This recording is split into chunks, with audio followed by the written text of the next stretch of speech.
Welcome to Exponential Growth. This is from your homework 7.1, the practice worksheet. Let's start by looking at a problem that asks us to graph an exponential growth function. So the best way to graph or sketch a rough graph of an exponential growth function is to really set up an XY chart. So here we have an XY chart, and I'm going to go ahead and plug in my X values and figure out what my Y or my output would be. I have one set up for us already. It goes -2, -1, 0, 1, and 2, and I'm going to start by plugging those values in. So if I start by plugging in -2, I'm going to have 4 to the -2 minus 2 power.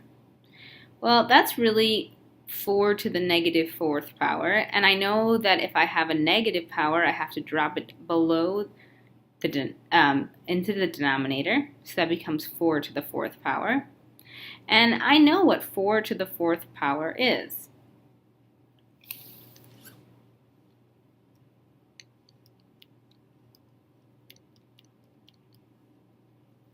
(256).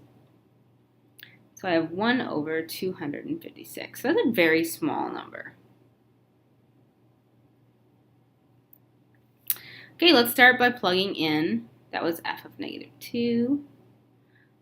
Let's start by plugging in -1. So I'm going to have 4 to the -1 minus 2 power, which is 4 to the -3 power, which is 1 over 4 to the 3rd, which is 1 over 64.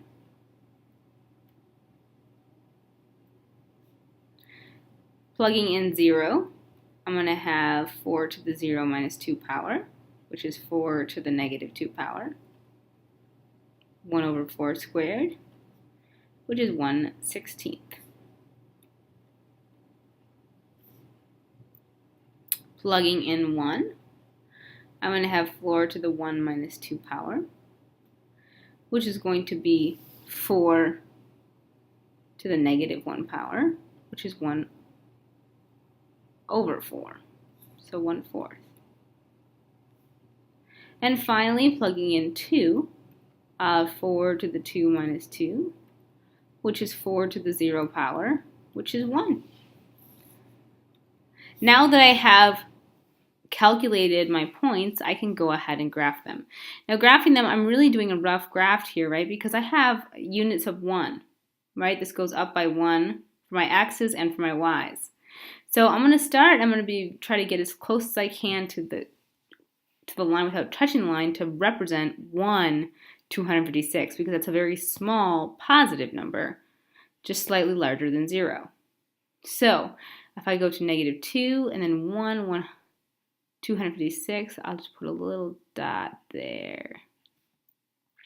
And for the next one, I have -1, and really it's about the same dot.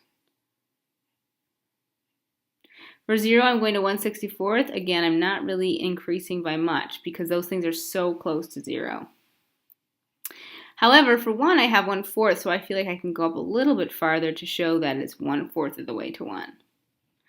And then going up to 2, I already have 1. So now that I've plotted my points, I can go ahead and create the curve. Now remember, I'm going to have a horizontal asymptote here, where I'm almost approaching 1. And I'm going to go curve through there, and I have my arrows on both sides. Okay, let's take a look at number 10 in our homework.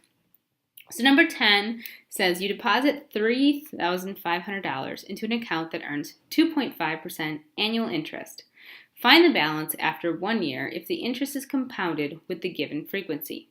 So I'm going to start with number 10. There's 3 different frequencies for this problem, but I'm just going to do number 10, which asks us to compound it annually. In order to calculate compound interest, we need to use the compound interest formula. So I kind of posted it right here. A equals P times 1 plus R over N to the nth power. So what do all of these variables mean? Well, A is our end amount, R is our interest rate as a decimal, N is the number of times it's compounded per year, P is the start time, and T is the number of years. P is the start amount, and T is the time in years. So let's go ahead and figure out what I have here. So I don't know what the end amount is. That's what I'm looking for.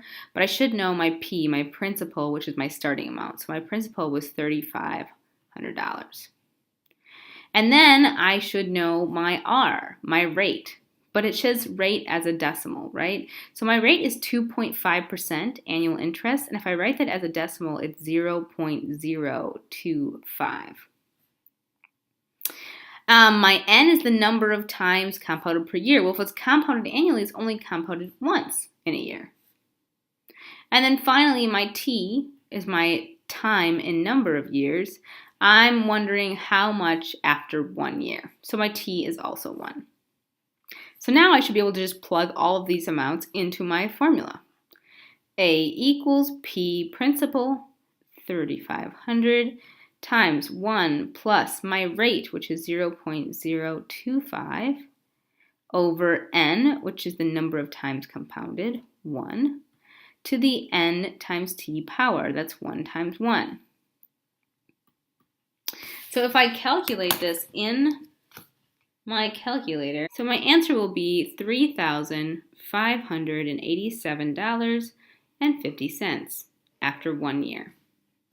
If you have any questions about your homework, please see me or Mr. Daniels and have a fun time.